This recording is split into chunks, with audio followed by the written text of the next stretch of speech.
Woodstock's educational philosophy is known as eliciting greatness. This theme comes from the work of John Buchan, the great Scottish statesman and writer.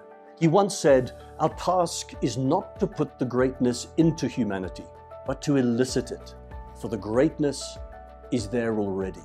A Woodstock education is deliberately holistic, allowing young people to encounter experiences across an enormous range of dimensions. When we think about education, we're interested in creating a coherent experience for young people. And to do that, we use the metaphor of a tree. The roots of the tree represent a profound sense of self. The trunk represents healthy interpersonal relationships.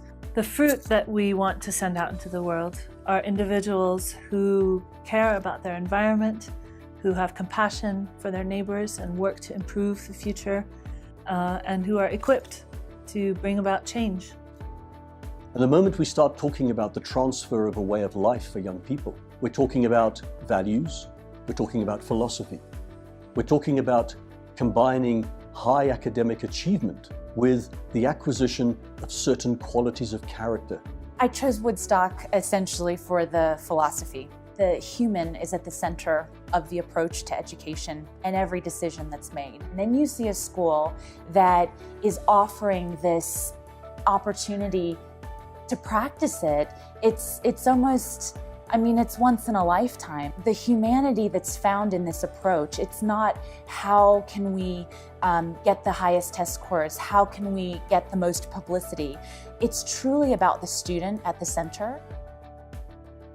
Experiential education is not a replacement for traditional education, but it provides the student with a pathway of learning that teaches them how they learn. It focuses on collaboration, not competition. An example of a collaborative project is a cooperation between robotics and astronomy and Code Academy, math department, junior school, where we're putting together a professional weather station.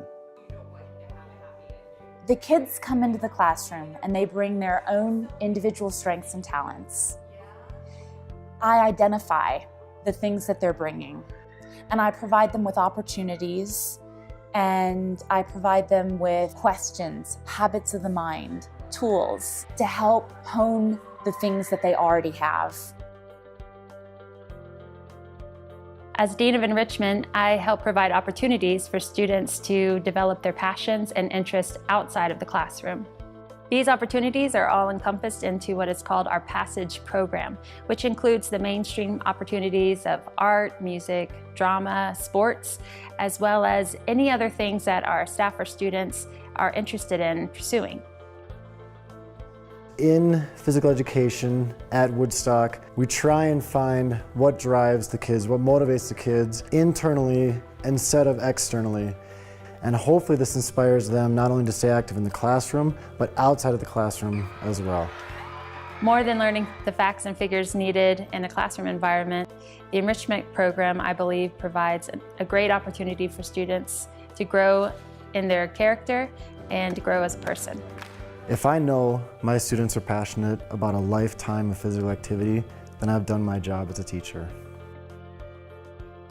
Plato once said that young people should be educated in places of outstanding beauty, because the beauty without resonates with the beauty of reason within. The Hannaford Center is a key component in our students embracing the outdoors and creating a stronger bond with the environment. The outdoors can be used in many ways in education. We can use it as a subject within itself. We can use it as a context for academic study, or we can use it as an environment to create personal development. So recently I had an opportunity to take the AP Environmental Science students from Woodstock School to Rajaji National Park. Apart from the excitement of seeing elephants, I think they learned three important things. The animal-human conflict. They learned about how rivers are an integral part of the village as well as the animal life. And more importantly, how forests are lungs of the global ecosystem. Leadership at Woodstock isn't only about learning how to lead, it's also about learning how to follow, learning how to serve. As Mahatma Gandhi said, in gentle ways, we can shake the world. Most students at Woodstock come from really privileged backgrounds, and it is important that they learn their social responsibility during these formative years. Things like leadership, service, humbleness. Just a short walk from our front gate is another school where they don't have all the advantages and facilities that we have. On Saturday mornings, students go and spend time teaching English, interacting, doing artwork, playing games with the students there. And they come away having received as much as they've given. Providing an education in a caring and compassionate community for Woodstock has been very important, and especially for me since I've been working in the residences for the last 15 years. The most important part of the day is perhaps lights out, because that's when the students share with you what is bothering them, be it academics, their performance in school, be it the relationships that they have with their classmates or with teachers. I joined Woodstock more than 30 years ago, and I've enjoyed every bit of my time here because of the diversity and the acceptance of diversity. There were 38 different nationalities at that time when I first joined Woodstock, and people were accepting of ethnicities, of languages, of food. I did not feel different in any way. In a really diverse community, we discover ourselves for who we really are. I learned from my colleagues, I learned from my students, and it really has been a beautiful journey. A Woodstock education is challenging, engaging, and experiential.